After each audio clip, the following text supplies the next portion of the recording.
Hey guys, I'm back. I have another video from the wilderness for you. So I'm still on vacation, but I have a few things I've been thinking about since I've been sitting on my deck, just listening to nature, birds, stuff like that. And, I've been thinking about what I'm excited to do when I get back from vacation. And one of the things is I just can't wait to go to my next league. And it got me thinking about how much progress I've personally made over the years, because I've always been a very competitive person, to a big fault, actually, because one of my issues was always I felt like I had to be better than everybody. I tied my self-worth to my results and how well I was doing. And if I lost, it was more than just a loss. It was, oh my God, my life is over. And to a point where now I just roll up and I have fun. Although I still have struggles, I'm not going to pretend that I don't still struggle with my competitive issues. But I found ways to deal with it. And I want to make this video because when I was having these issues years ago, I never really found a good video that resonated with me. So I'm going to be talking mostly from the Pokemon TCG standpoint, but this also applies to VGC. And this also just applies to anything in general that, you want to be competitive about. So strap in. This is probably going to be a long one, but I don't know. I feel really passionate about this. And it's something that I specifically have been thinking about a lot. So let's just dive into it. So for my background, I've always been a competitive person. I played a lot of sports in high school, team sports and stuff like that. And I've always kind of wanted to get good at something and just be yeah, this is my thing. This is what I'm good at. And with my self-esteem issues all my years, it's if I have this thing that I'm good at, it kind of brings me relevance. Even though that's not true. That's not how that works. But I got really good at World of Warcraft, and it was really fun. And unfortunately, since then I've taken a break, and, it is what it is. It's kind of still my comfort game where when I'm doing really bad at something, I can just pick it up and beat other people and be good at it. Riding a bike, right? It just comes right back to you. But I'm just kind of stuck there. And I've always wanted to find something else that I could be good at. And when I started getting back into Pokemon, I realized that the skill set that I built up for all these years in WoW doesn't really, some things transfer over and some things obviously don't. And starting from the bottom is hard because I had spent all of these years getting really, really good at World of Warcraft, playing over a decade. And now I'm playing a game that I quite frankly suck at. And I just can't pick it up and learn it as quickly. It's not like I've been playing card games my whole life and I just changed the card game. This is a completely different genre and whatever. And even though I've played Pokemon TCG on and off, since 2016, I guess, this is the first time that I've actually tried to get into the competitive side of things. I came back, I started in 2016 and I played a lot on the online client, but I never played in person. I never built a deck. And then when Scarlet and Violet came out, the set was really hyped. I was I got to collect all these cards. And since I was collecting them all and my local TCG community was getting pretty big, I was you know what, maybe I'll just start making some friends. I got back into TCG. And I've been struggling really mostly since then. So it's been about 2 years that I've really had this issue with competitive. And I keep feeling why am I not good enough at this? If I'm bad at this card game, people are going to think differently of me. That was always my issue. And I had to do a lot of work to think, hey, your skill at this game does not reflect your self-worth. So I guess the first thing that I need to talk about here is it's okay to lose and take defeat in grace, right? You lose, it's an opportunity to learn. That is how I changed my competitive mindset first, because I realized you're going to lose more than you win, right? You look at a lot of these top players, you only really see the ones that win the tournament, right? You see the ones that come in top cut. You see the ones that have these crazy undefeated runs. But that's 1 in 4,500 people that played in this tournament, right? You see top players that don't even make day 2 just because of things out of their control. Maybe they just played really bad. And those are the things that I need to remember, is that even the top players don't have a 100% win rate, especially in VGC. You look at somebody like Wolfie, he's really, really good at this game. And even he sometimes doesn't have a positive win rate in certain things. And he'll get knocked out in day 1. So I'm if Wolfie can have those struggles, then why am I not allowing myself to have those struggles, right? I'm not that good. I have not been playing this game since I was 12 for the past 15 years or whatever, to the point where this is my life. If I was still playing World of Warcraft, then I think even though this mentality is not really the healthiest mentality, at least I can understand a little bit more because it's I've been playing it for so long. I really just started picking up the competitive side of this game 2 years ago. So why am I expecting myself to put out the results of Wolfie or of Tord or of Azul or somebody like that, right? There's no point in that. And what I was finding was I was starting to get like kind of salty, like in person. At first it was like, okay, I'm expecting not to win anything. Then you get a couple of wins and then you're like, oh, maybe I'm better than I thought. And then you get matched up against the friend and then you lose and you're like salty about it. And I'm not salty at my friend. I'm salty in general. And I'm just like, oh, I shouldn't have lost this. Like this, I'm better than this person, or my deck beats this matchup and yet I lost. So like, I must be trash. And it's kind of like the highest of highs and the lows of lows, right?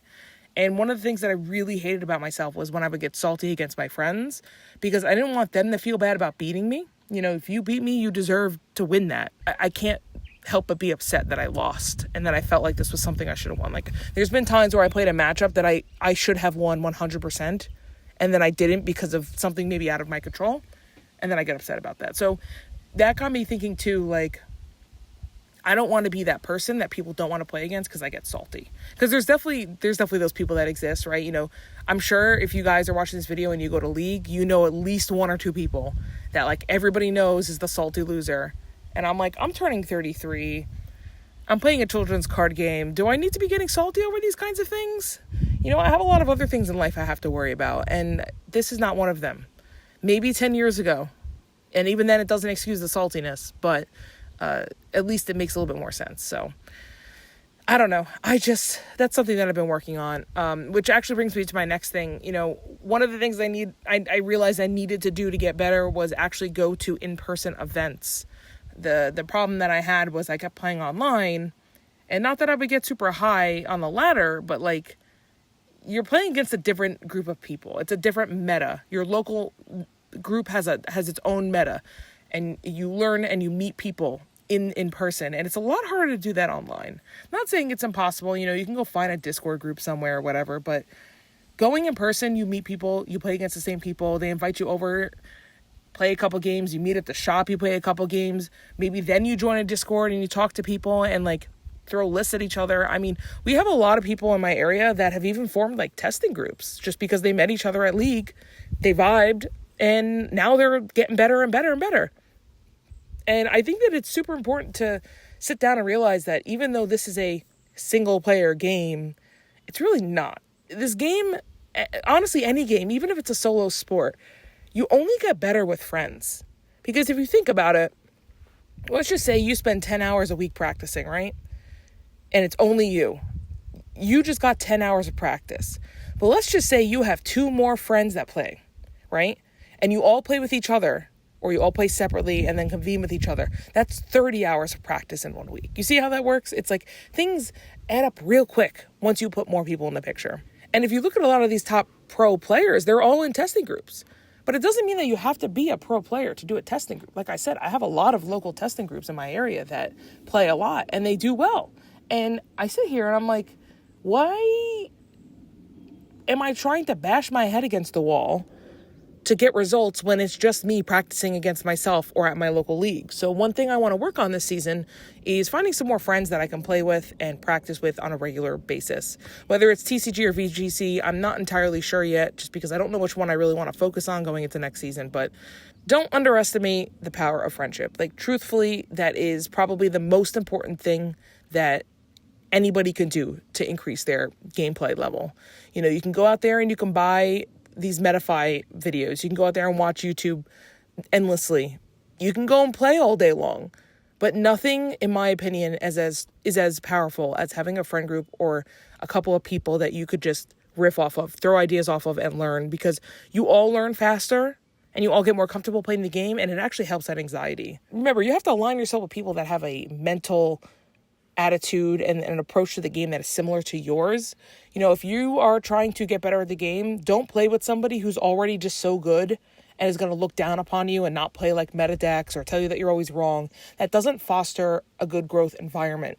You need to play with people that genuinely enjoy being around you and playing the game the same way you like to play. It doesn't mean, oh, I'm a turbo player, I have to play with only turbo people. No, you probably want to diversify the types of players that you play with, but you need to play with people that like to, you know, if you like to play rogue decks, then maybe play with a lot of people that like to play rogue decks. Some people, they only like to play the standard meta.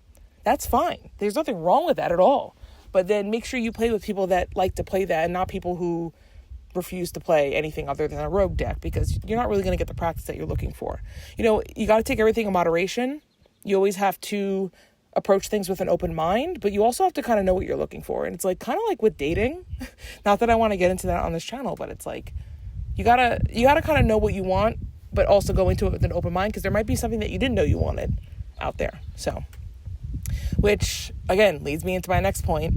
Trust your gut. You know, like you need to trust yourself and believe in yourself that you can do this. And that's definitely like my number one weakness is I never trust myself. I always underestimate myself.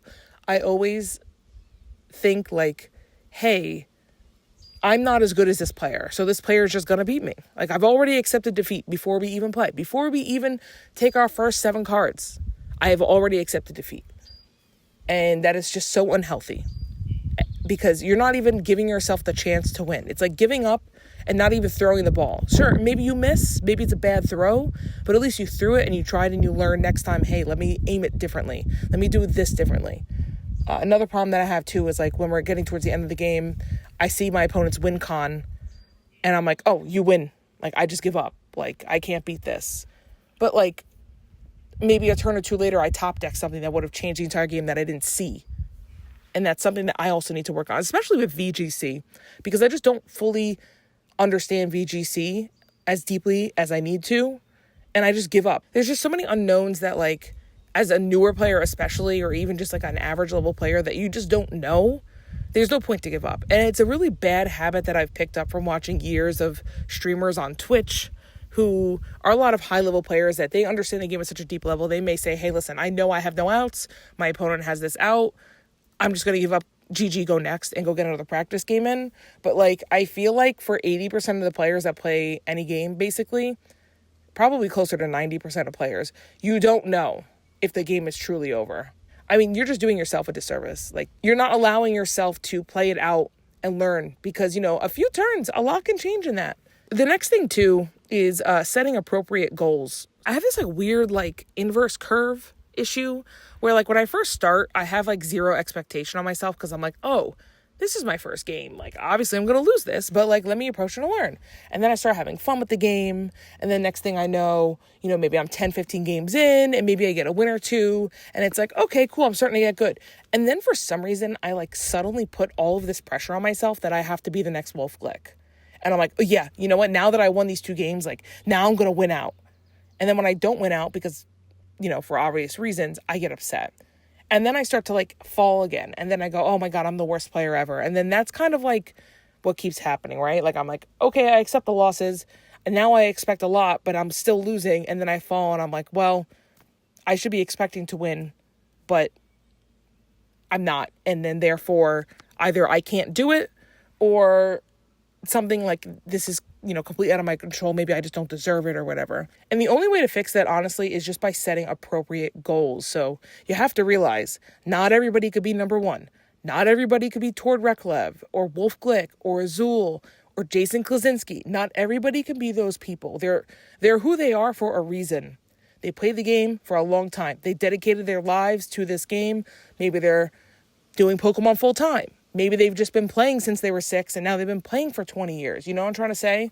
Like, it's very, very difficult to compare yourself to these players because you're not in their shoes.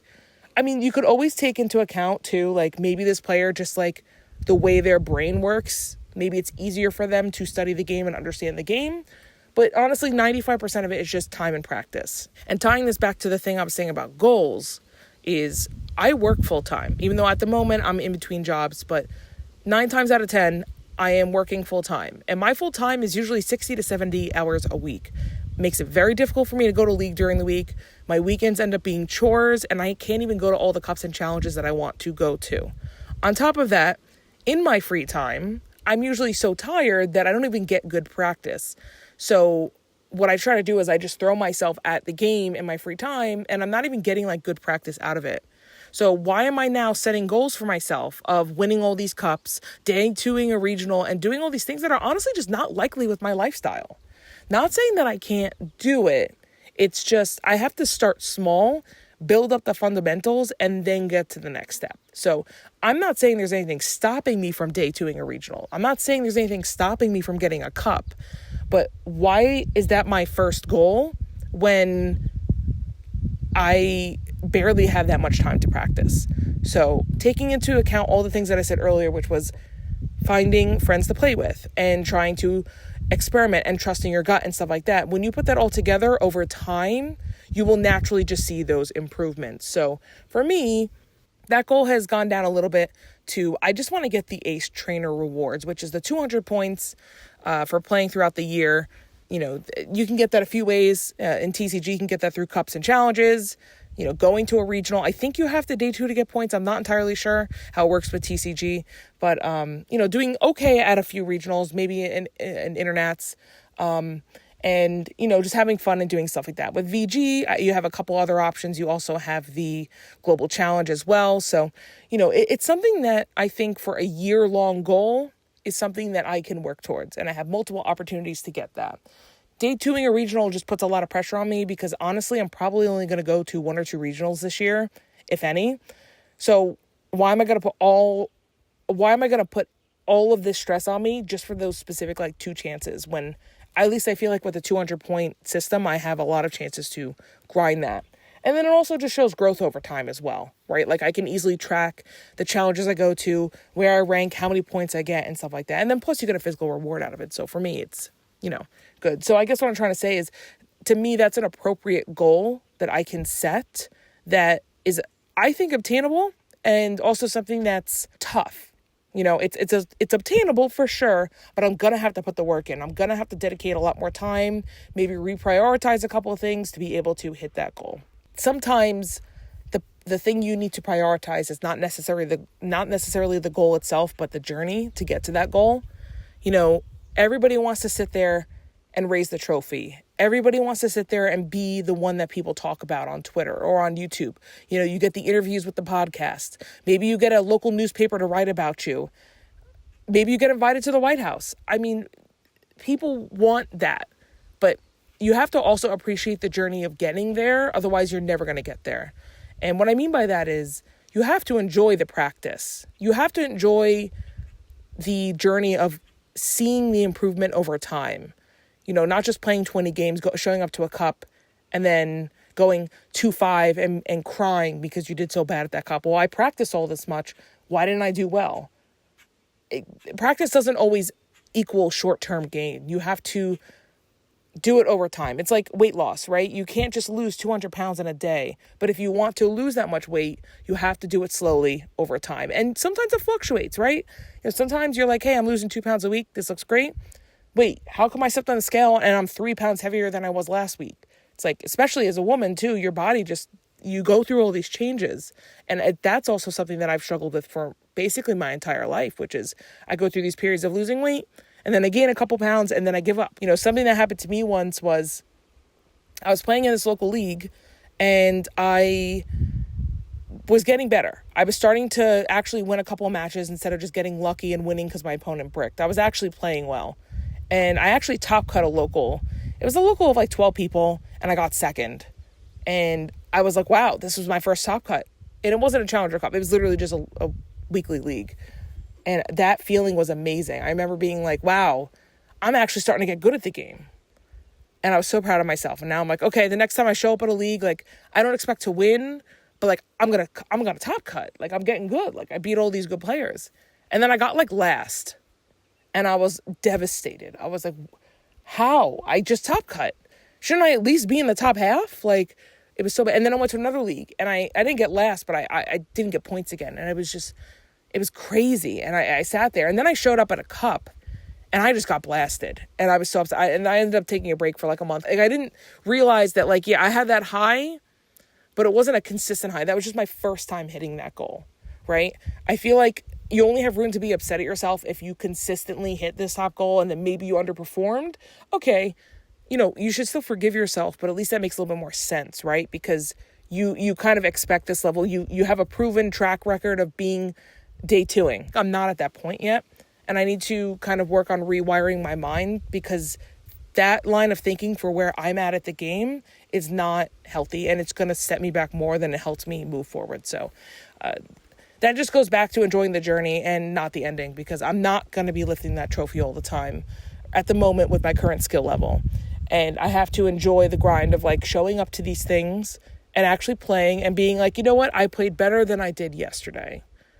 And that, I think, has to be my new sense of enjoyment and get the dopamine rush from that, and not just, hey guys, I got store credit, you know?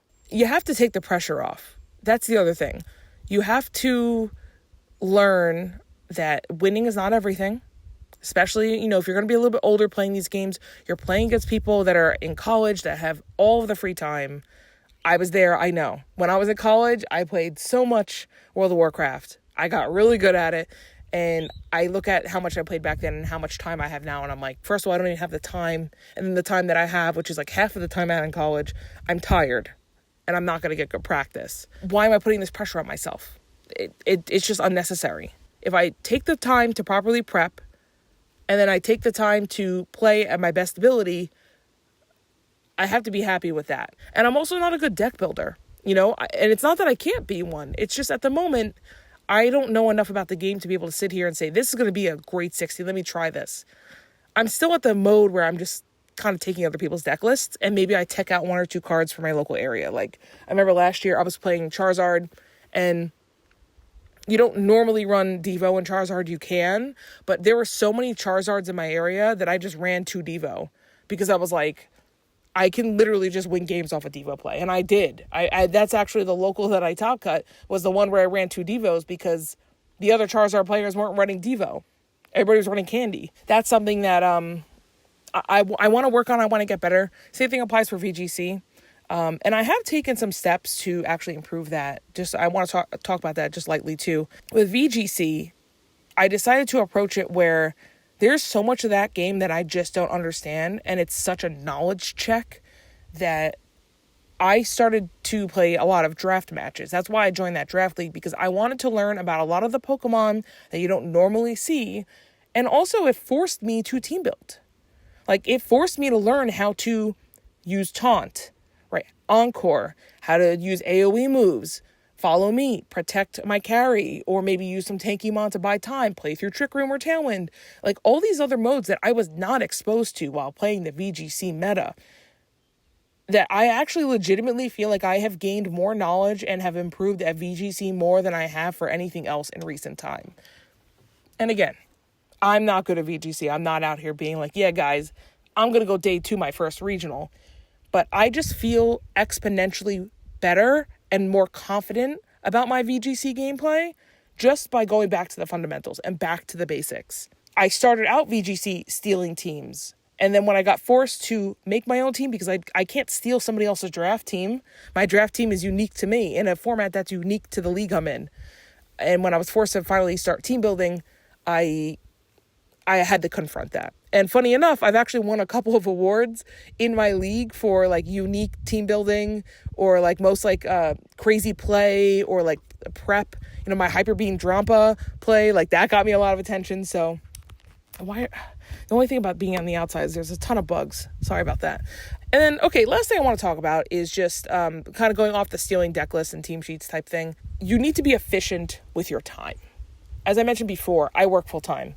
You know, I'm in a very committed relationship. I have a lot of family time and friends that I spend time with. I have very limited time to play Pokemon in my current day and age. And I have to play less because of that. But it doesn't mean that I can't get good practice, even though I might be playing less than other people. You need to find a way to enjoy that journey, you know, enjoy the game, and do that without having to actually sit down and commit to playing. So, for example, I watch a ton, and I mean a ton, of VGC and TCG content online. In fact, I actually probably watch too much, like more than I would even suggest to you as the viewer to go watch. I think it's perfectly healthy to watch a couple of YouTube videos a day on like a meta check or this new rogue Pokemon or something like that. I think those are really healthy.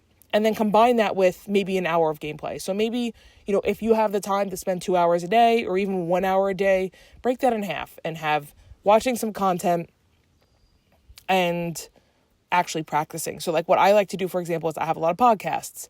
Whenever I'm driving in the car, I have the podcast on. If I'm doing laundry or washing the dishes or, cleaning out my cat's litter box, I've got a video on YouTube from like LDF or from Wolfie or somebody like that, just on the background, just letting me think about Pokemon while I'm doing something that I don't even want to do. And it helps me actually get these tasks done. So that's one way to be efficient with your time. But the other way too is actually reviewing your games. Oh, that is a B. Get out of here. Analyzing your games is super important, but knowing how to analyze your games is more important.